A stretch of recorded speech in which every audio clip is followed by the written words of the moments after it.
Hello everyone, जैसा कि आप सबको पता है कि वीकली रिवीजन की क्लास हमारी आती है। तो आज हम डिस्कस करेंगे 18 सितंबर से लेकर 24 सितंबर तक के जो भी करंट अफेयर हमने पढ़े हैं उसको वीकली रिवीजन की अपनी क्लास में। तो आइए चलिए स्टार्ट करते हैं। देखो, विश्व जल निगरानी दिवस, विश्व बांस दिवस और अंतर्राष्ट्रीय समान वेतन दिवस हमने पढ़ा था कि इसको 18 सितंबर को मनाया जाता है।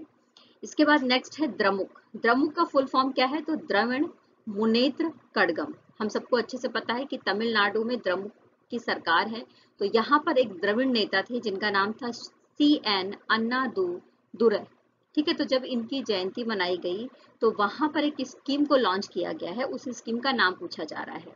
तो स्कीम का नाम है कलैगनार मगलिर उरिमाई तिट्टम। ओके, नेक्स्ट बात कर लेते हैं। क्रिप्टो को जमीनी स्तर पर अपनाने में भारत का स्थान कौन सा है? प्रथम स्थान है, जिसके बारे में हमने पढ़ा था कि भारत ने इसमें फर्स्ट पोजीशन प्राप्त कर ली है। नेक्स्ट बात करेंगे, आरबीआई ने कितने सहकारी बैंकों पर मौद्रिक जुर्माना लगाया था? तो 4 बैंकों के बारे में हमने पढ़ा था जिस पर आरबीआई ने मौद्रिक जुर्माना लगाया था। नेक्स्ट बात करेंगे, टाइम पत्रिका ने अपने द वर्ल्ड्स बेस्ट कंपनीज 2023 सूची में किस भारतीय कंपनी को शामिल किया था? तो हमने पढ़ा था इन्फोसिस के बारे में, जिसको टाइम पत्रिका ने अपनी द वर्ल्ड बेस्ट कंपनीज 2023 की लिस्ट में शामिल किया है। भारत सरकार के द्वारा कृषि सांख्यिकी के लिए लॉन्च किए गए एकीकृत पोर्टल का नाम क्या है? तो यानी कि जो हमारा कृषि का क्षेत्र है उसको डेवलप करने के लिए जो पोर्टल लॉन्च किया गया है उसका नाम है UPAG। Clear? International organisation of legal metrology certificate जारी करने वाले देशों में भारत का कौन सा स्थान है? तो याद रखेंगे 13वें स्थान पर भारत है। LIC ने कितने लाभांश का चेक भारत सरकार को सौंपा है? हम सबको अच्छे से पता होना चाहिए कि भारत सरकार का लगभग 96% का जो हिस्सा है वो LIC में है। तो LIC जो भी प्रॉफिट करता है तो भारत सरकार को वो हिस्सा सौंप देता है। तो याद रखेंगे 1831 करोड़ रुपए का जो लाभांश है वो सौंपा गया था वित्त मंत्री निर्मला सीतारमण जी को। देखो, NTPC के द्वारा 1487 करोड़ रुपए और इसी तरीके से जो इंडियन ऑयल कॉरपोरेशन लिमिटेड है जिसको हम IOCL कहते हैं शॉर्ट फॉर्म में, उसके द्वारा 2182 करोड़ रुपए और साथ में Bharat petroleum corporation limited BPCL के द्वारा 460 करोड़ रुपए का जो डिविडेंड इनकम है वो सौंपा गया है भारत सरकार को। यानी कि भारत सरकार की जिन कंपनियों में हिस्सेदारी है उसका जो लाभांश होता है वो भारत सरकार को सौंप दिया जाता है कंपनियों के द्वारा। इस बात का ध्यान रखेंगे। नेक्स्ट बात करेंगे, 2023 सिंगापुर ग्रैंड प्रिक्स किसने जीत लिया है? तो हमने पढ़ा था कि मैक्स वेरस्टैपेन को हराकर ये जो खिताब है जीता गया है कार्लोस सैज के द्वारा। ओके, कितने कलाकारों को संगीत नाटक अकादमी अमृत पुरस्कार से सम्मानित किया गया है? तो हमने ये पढ़ा था 84 कलाकारों को प्रदान किया गया है और हमारे देश के उपराष्ट्रपति जगदीप धनखड़ जी हैं, उनके द्वारा ये प्राइज डिस्ट्रीब्यूट किए गए थे। यूनेस्को की विश्व धरोहर स्थल में पश्चिम बंगाल के में स्थित किस स्थान को चुना गया था? तो हमने पढ़ा था शांति निकेतन के बारे में, जो 41 नंबर का भारत का ऐसा सांस्कृतिक प्लेस है जिसको चुना गया है यूनेस्को के विश्व धरोहर स्थल के रूप में। किस स्थान पर आदि शंकराचार्य की 108 फुट की प्रतिमा का अनावरण किया गया था? तो हमने पढ़ा था मध्य प्रदेश के ओंकारेश्वर में ऐसा किया गया है। ओके, नेक्स्ट बात करेंगे, विदेश मंत्रालय ने किसके साथ दक्षिण एशिया सम्मेलन का आयोजन किया है? तो UN सिट्रल के साथ में जो दक्षिण एशिया सम्मेलन है वो किया गया था विदेश मंत्रालय के द्वारा। इंडियन बैंक के द्वारा शुरू की गई पहल का नाम क्या है? तो IB साथ ही इस पहल का नाम है जिसके बारे में हमने पढ़ा था अपने प्रीवियस क्लास में। लेखिका और फिल्म निर्माता थी जिनका निधन हो गया था, महाराष्ट्र से बिलोंग करती थी, इनका नाम है गीता मेहता। ओके, देखो, international week of the deaf, ठीक है, ये कब मनाया जाता है? तो जो सितंबर का आखिरी सप्ताह होता है उसमें मनाया जाता है। तो इस बार हमने मनाया है 18 सितंबर से लेकर 24 सितंबर तक। ओके, 23 सितंबर को हमने सांकेतिक भाषा दिवस भी मनाया है, इस बात को याद रखेंगे। और 24 सितंबर को हमने अंतर्राष्ट्रीय बधिर दिवस भी मनाया है। और इस बार की थीम क्या थी? तो सभी के लिए कान और सुनने की देखभाल। नेक्स्ट बात करेंगे, नॉन फंजिबल टोकन जिसको हम बोलते हैं NFT। ओके, NFT की लोकप्रियता में भारी वृद्धि के साथ 20 सितंबर को अब दुनिया भर में क्रिप्टो समुदाय के द्वारा अंतरराष्ट्रीय NFT दिवस के रूप में मनाया जाता है। यानी कि अंतर्राष्ट्रीय एनएफटी दिवस हम कब मनाते हैं, तो 20 सितंबर को मनाते हैं, क्योंकि पहली बार एनएफटी को जो एक रिकॉग्नाइज किया गया था वो 20 सितंबर को ही किया गया था। ये एक तरीके से डिजिटली रूप से जो कारोबार है उसको बढ़ावा देने के लिए है। ओके। भारत की पुरानी संसद को किस नाम से जाना जाएगा, जिसके बारे में हमने पढ़ा था। अब पुरानी संसद को कहा जाएगा संविधान सदन। दूरसंचार उद्योग निकाय, जिसको DIPA कहते हैं, का नया अध्यक्ष किसे नियुक्त किया गया है, तो याद रखेंगे धनंजय जोशी को DIPA का नया अध्यक्ष नियुक्त किया गया है। पेंगुइन रैंडम हाउस का स्थायी CEO किसे नियुक्त किया गया है, तो निहार मालवीय का नाम याद रखेंगे। डायमंड लीग फाइनल यूजीन 2023 में किसने पोल वॉल्ट विश्व रिकॉर्ड तोड़ा है, तो मोडो डुप्लांटिस के बारे में याद रखेंगे, जिन्होंने पोलो में ये रिकॉर्ड बनाया है। भारत के 42वें यूनेस्को के विश्व धरोहर स्थल में किसे शामिल किया गया है, तो हमने पढ़ा था होयसला का जो मंदिर है बेलूर का, उसको शामिल किया गया है। ओके, जो विष्णु भगवान है उससे रिलेट करता हुआ मंदिर है ये होयसला का मंदिर। ओके। द्रविड़ संस्कृति और जो द्रविड़ स्थापत्य कला है उस पर आधारित मंदिर ये बना हुआ है। मोटो जीपी भारत ने किस भारतीय कंपनी के साथ स्पॉन्सरशिप एग्रीमेंट किया है, तो इंडियन ऑयल के साथ ये स्पॉन्सरशिप करी गई है। किस लिए करी गई है, जो रेसिंग का इवेंट होता है, ग्रैंड प्रिक्स होते हैं जो, उसके लिए ये करा गया है। भारत में पहली बार इस तरीके का जो ग्रैंड प्रिक्स है वो किया जा रहा है, याद रखेंगे इस बात को। नोएडा में इसको ऑर्गेनाइज किया जाएगा। ओके। उड़ान भवन का उद्घाटन कहाँ किया गया है, तो दिल्ली में इसका उद्घाटन किया गया है। जो उड्डयन मंत्रालय है उसके जो मंत्री हैं, केंद्रीय मंत्री ज्योतिरादित्य सिंधिया जी के द्वारा ऐसा किया गया, याद रखेंगे।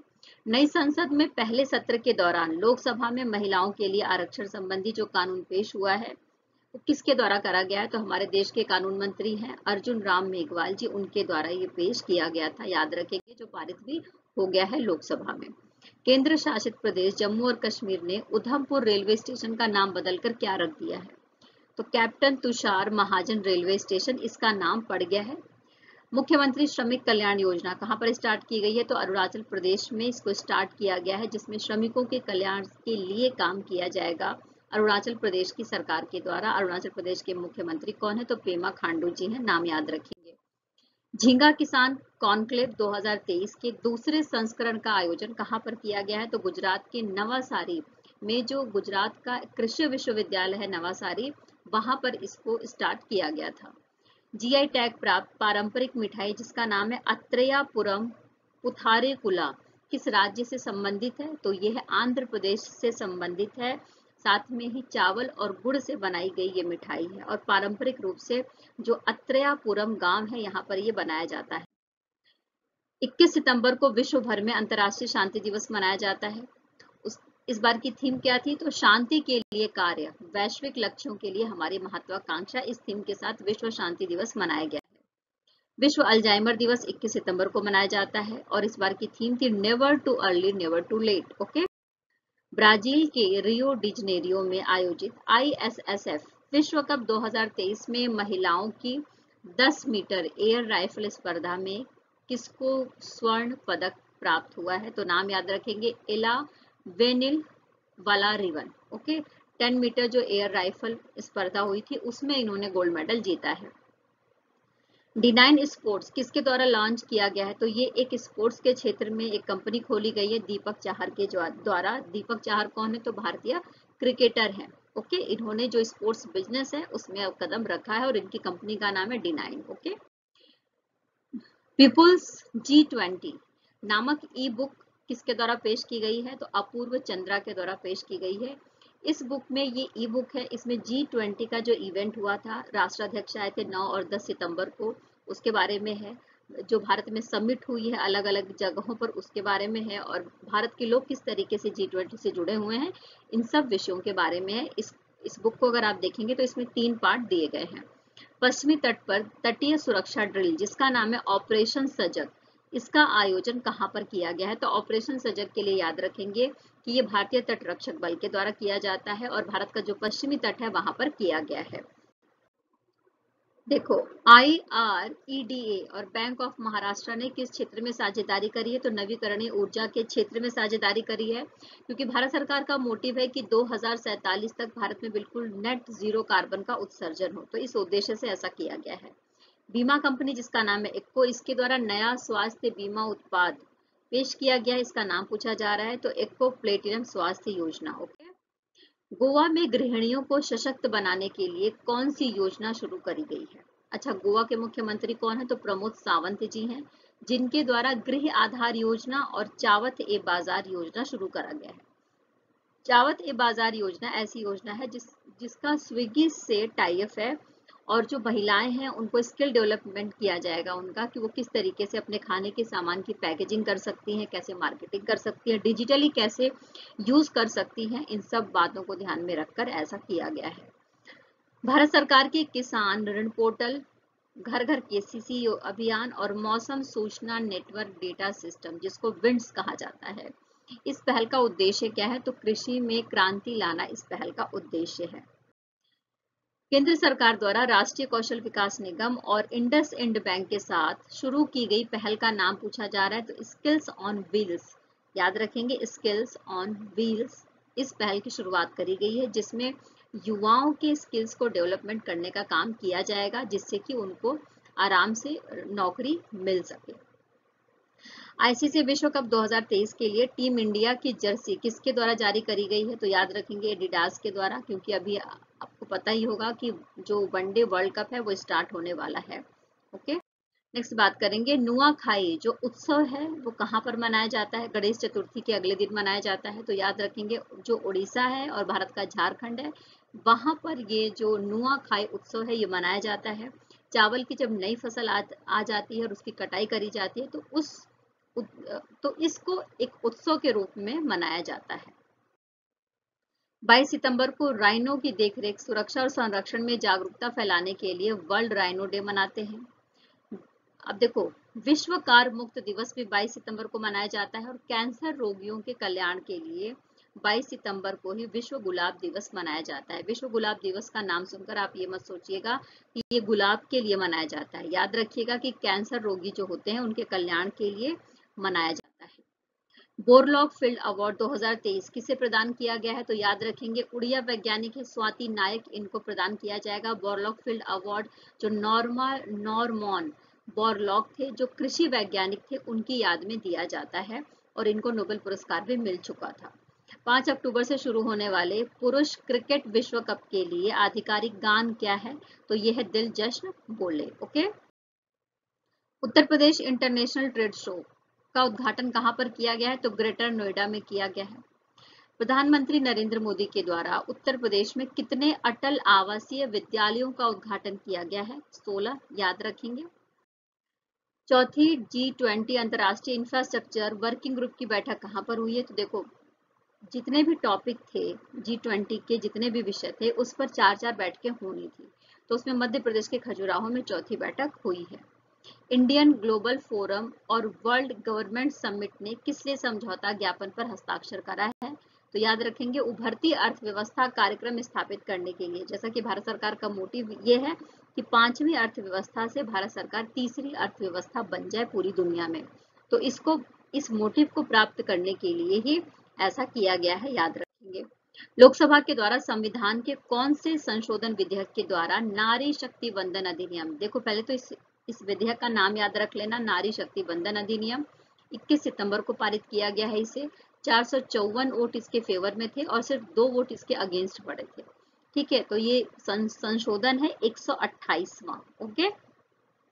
केरल में निपाह वायरस का पता लगाने के लिए ICMR ने कौन से टेस्ट को मंजूरी दी है? तो याद रखेंगे ट्रूनेट टेस्ट के द्वारा निपाह वायरस का पता लगाया जा रहा है केरल। देखिए, अंतर्राष्ट्रीय सांकेतिक भाषा दिवस, जैसा कि मैंने आपको बता ही दिया था कि 23 सितंबर को हमने मनाया था, और थीम थी सांकेतिक भाषाएं हमें एकजुट करें। ओके। विश्व चैंपियनशिप में महिलाओं के 53 किलोग्राम वर्ग में किस भारतीय पहलवान को ब्रॉन्ज मेडल मिला है? तो अंतिम पंघाल को ब्रॉन्ज मेडल मिला था, और जैसा कि हमने पढ़ा भी था कि पेरिस में जो ओलंपिक होने वाले हैं 2024 में, उसमें ये क्वालिफाई भी कर गई हैं। असम के मुख्यमंत्री हैं डॉक्टर हेमंत विश्व शर्मा, इनके द्वारा शुरू की गई योजना है जिसका नाम है मुख्यमंत्री आत्मनिर्भर असम योजना। ओके। संसद के द्वारा संविधान 128वां संशोधन विधेयक 2023 किससे संबंधित है? तो राजनीति में महिलाओं के आरक्षण से संबंधित है। आरक्षण कितना? तो 33% हिस्सा। ओके। अच्छा, यानी कि जो हमारा लोकसभा है और हमारी जो राज्य की विधानसभाएं हैं उसमें महिलाओं को 33% का रिजर्वेशन दिया जाएगा इस बिल के माध्यम से। वैश्विक कौशल शिखर सम्मेलन का 14th नंबर का जो एडिशन है वो कहां पर प्रारंभ हुआ है? तो दिल्ली में प्रारंभ हुआ है। अगस्त 2023 के लिए आईसीसी के सर्वश्रेष्ठ खिलाड़ी के रूप में किसे सम्मानित किया गया है? तो याद रखेंगे कि आईसीसी के द्वारा मंथली जो मेल और फीमेल दोनों कैटेगरी में बेस्ट खिलाड़ियों का नाम चुना जाता है। तो आयरलैंड की अलीन केली जो एक तरीके से तेज गेंदबाज है, इनको वुमेन्स कैटेगरी में, और पाकिस्तान के कप्तान है बाबर आजम, इनको जो है मेंस कैटेगरी में अगस्त महीने के लिए best player of the cricket चुना गया है। ओके। 2023 में 3 दिवसीय नदी उत्सव कहां पर आयोजित किया गया है? तो दिल्ली में, यमुना नदी के तट पर बसा है दिल्ली, तो यहाँ पर स्टार्ट किया गया था नदी उत्सव। ओके। विश्व की सबसे मुक्त अर्थव्यवस्था किसे घोषित किया गया है? तो सिंगापुर को घोषित किया गया है। इसके पहले फर्स्ट नंबर पे हांगकांग था और लगभग 53 सालों से हांगकांग ही फर्स्ट नंबर पे था, लेकिन हांगकांग को पिछाड़ते हुए सिंगापुर सबसे मुक्त अर्थव्यवस्था वाला देश बन गया है। 3 इडियट्स में काम करने वाले बॉलीवुड एक्टर का निधन हो गया है, उनका नाम पूछा जा रहा है, तो उनका नाम है। देखो, दुनिया भर में जो विश्व नदी दिवस है वो हर साल जो सितंबर का महीना होता है, सितंबर के महीने के लास्ट संडे को मनाया जाता है। तो इस बार 24 सितंबर को मनाया गया है। थीम थी नदियों का अधिकार। विश्व बधिर दिवस हर साल सितंबर के आखिरी रविवार को मनाया जाता है, तो 24 सितंबर को मनाया गया है, जिसके बारे में मैंने आपसे बात कर ली है पहले ही। दक्षिण अफ्रीका के बाद एक ही समय में क्रिकेट के तीनों फॉर्मेट में पहले स्थान पर पहुंचने वाली दूसरी टीम कौन सी बन गई है? तो याद रखेंगे, भारत ने ये रिकॉर्ड बनाया है, एक ही समय में तीनों फॉर्मेट यानी टेस्ट क्रिकेट, T20 और साथ में ही जो वनडे है, तीनों में भारत ने फर्स्ट स्थान प्राप्त कर लिया है। और पहली टीम कौन सी थी? तो दक्षिण अफ्रीका थी। प्रधानमंत्री मोदी जी के द्वारा अंतर्राष्ट्रीय क्रिकेट स्टेडियम की आधारशिला रखी गई है। कहां पर? तो वाराणसी में रखी गई है। डमरू के आकार का स्टेडियम होगा ये, ऐसा कहा जा रहा है। हाल ही में भारत में राष्ट्रीय चिकित्सा आयोग ने WFME कितने वर्षों के लिए हासिल करा है? यानी कि जो वर्ल्ड लेवल की मेडिकल एक तरीके से संस्था है, इसके द्वारा मान्यता प्राप्त हो गई है भारत के जितने भी मेडिकल कॉलेज हैं उन्हें। तो ये जो मान्यता प्राप्त हुई है ये 10 सालों के लिए हुई है। शिक्षा के क्षेत्र में जो वैश्विक लेवल पर अब जो भारत के मेडिकल के स्टूडेंट है वो जा सकते हैं, शोध कर सकते हैं और वहां पर कुछ दिन रहकर अपनी शिक्षा भी पूरी कर सकते हैं। एक्सिस बैंक के द्वारा MSME के लिए लॉन्च किए गए बैंकिंग प्लेटफॉर्म का नाम पूछा जा रहा है, तो याद रखेंगे कि MSMEs के लिए है नियो फॉर बिजनेस। एक तरीके से डिजिटली लेन देन को बढ़ावा देने के लिए इसको लेकर आया गया है। कहा जा रहा है कि 72% का जो लेन देन है, यानी कि जो पैसे का लेन देन है वो डिजिटली फॉर्म में किया जा रहा है और सिर्फ 28% का जो लेन देन है वो नगद के रूप में किया जा रहा है। तो इस बात को ध्यान में रखते हुए एक्सिस बैंक के द्वारा नियो फॉर बिजनेस प्लेटफॉर्म लेकर आया गया है। ग्रीस के किस सांस्कृतिक क्षेत्र को पहली बार यूनेस्को की विश्व विरासत सूची में शामिल किया गया है? जैसा कि हम सबको पता है कि यूनेस्को का 45 नंबर का जो मीटिंग है वो कहाँ पर चल रहा है, सम्मेलन कहाँ पर चल रहा है? तो सऊदी अरब के रियाद में चल रहा है। और इस मीटिंग के दौरान ही ये घोषणा करी गई है कि ग्रीस का जो जागोरोचुरिया है इसको शामिल किया गया है यूनेस्को की विश्व विरासत सूची में। PM किसान योजना की दक्षता और पहुंच बढ़ाने के लिए सरकार ने क्या शुरू किया है? तो AI चैटबॉट शुरू किया है। AI चैटबॉट के माध्यम से जो PM किसान योजना है उसके तहत जो किसान हैं वो गवर्नमेंट के द्वारा जो भी स्कीम्स है उसके बारे में जानकारी ले सकते हैं, बैंकों के बारे में जानकारी ले सकते हैं कि कहाँ से वो कौन सी स्कीम बैंकों के द्वारा उनके लिए चलाई जाती है, किस तरीके से ब्याज वो दे सकते हैं। इन सब बातों को ध्यान में रखते हुए ही AI चैटबॉट लॉन्च किया गया है। TCS ने नॉर्वे के वित्तीय बुनियादी ढांचे को मजबूत करने के लिए किनके साथ भागीदारी की है? तो TCS मतलब टाटा कंसल्टेंसी सर्विसेज है, इसने टाई अप करा है नॉर्वे के वित्तीय बुनियादी ढांचे को सुधारने के लिए वहां के बैंक ID और बैंक एक्सेप्ट के साथ। ओके। अंतर्राष्ट्रीय वकील सम्मेलन 2023 कहाँ पर आयोजित किया गया है और किसके द्वारा आयोजित किया गया है? तो दिल्ली में आयोजित किया गया है बार काउंसिल ऑफ इंडिया के द्वारा। ये 23 से लेकर 24 सितंबर तक चला है। इस सेशन में इतना ही। वीकली क्लास है तो हमने वीक में जो कुछ पढ़ा उसका फटाफट रिवीजन करते हैं ताकि जो कुछ पढ़ा है उसका रिकॉल हो जाए, है ना, और उससे जुड़ी हुई कोई बात हो तो बाद में अगर क्लास हो तो आपको अच्छे से याद रहे। तो फिर कल मिलेंगे नए न्यूज के साथ। तब तक टेक केयर, बाय बाय। खूब खुश रहिए, पॉजिटिव रहिए, आगे बढ़ते रहिए और साथ में चैनल पर बने रहिए, लाइक करते रहिए, शेयर करते रहिए। अगर आप नए हैं तो सब्सक्राइब जरूर कर लीजिए। Take care, bye.